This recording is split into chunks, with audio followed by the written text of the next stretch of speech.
there is a green light here. It turns light green immediately because I've already set it at the noise cancellation method, and you might have observed the change in the sound quality or the voice quality. Let's for a moment switch it off. So this is the button. If you do a single press, it switches the mode between the noise cancellation and the normal recording. You switch it once, it turns dark green, which means that the noise cancellation is off, and once you press the button again, it means the noise cancellation is on. How do I know this? Because it comes in the manual, and usually when there is a great design, usually there is a manual given in the beginning for users to understand. But this one is really easy to understand product, and once you take the mic closer to your mouth, the sound quality or the voice quality improves significantly.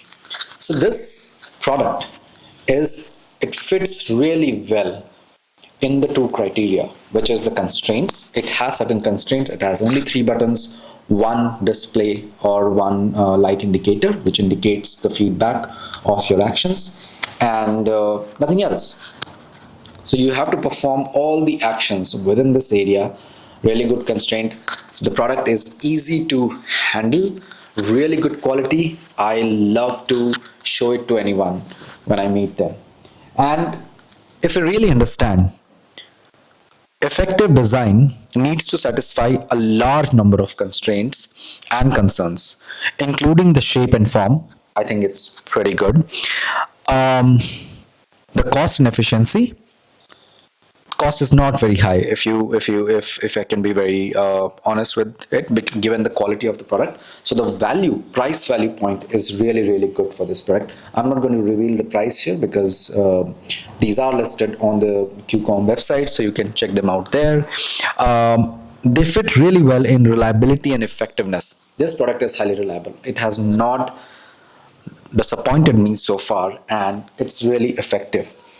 The shape and form, we have covered, and the understandability and usability. I have been able to understand this product really well from the very beginning. And the pleasure of appearance, you can see, and the pride of ownership and the joy of actual use. This product is really joyful to use. So DJI Mic 2 is one of the products which I place really high on the design parameters. There are 5 areas where we look at in terms of design. 2 of them are the constraints and the feedback. And feedback mechanism is one of the most important constraints, because you need to understand what expectation is set from performing an action and whether that expectation is met. So we will be coming up with more gadgets or more products. They may not be necessarily digital products, but we will look at the products from the usability criteria and whether they fit really well in the human-centric design, from the human-centric design point of view, and whether they satisfy all the criteria. So that's it for this episode, and we will be coming up with a review of another product in the next episode, and we will also come back to DJI Mic 2 to test it on the other parameters. So till then, have a good time. We'll see you again.